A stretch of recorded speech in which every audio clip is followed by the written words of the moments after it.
মাত্র 10 মিনিটেই তৈরি করে ফেলুন মুরগির ঝাল ঝাল মাংস। এটা আজকে আমি সরিষার তেল দিয়ে করব। তেল গরম হলে এর মধ্যে আমি একটা এলাচ এবং কিছুটা দারচিনি দিয়ে পেঁয়াজ বাটা, রসুন বাটা, আদা বাটা দিয়ে ভালো করে কষিয়ে নেব।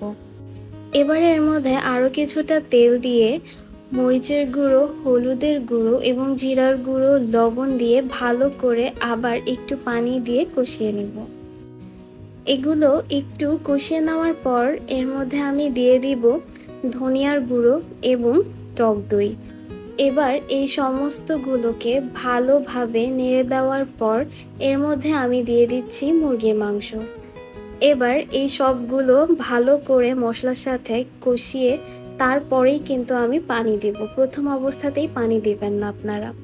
আমি এখানে 2 কাপ পরিমাণ পানি দিয়েছি।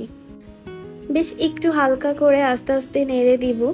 আর এভাবেই আমার পুরো রান্নাটা হয়ে যাবে, এখানে আর কোনো মশলা দেওয়ার দরকার নেই। তো এই তো তৈরি হয়ে গেল খুব ঝটপট ঝাল মাংস। ভাত, পরোটা, লুটি বা কুলচা যে কোনো সাথে কিন্তু এটা একদম পারফেক্ট। রেসিপিটি ভালো লাগলে আমার চ্যানেলটি সাবস্ক্রাইব করবেন।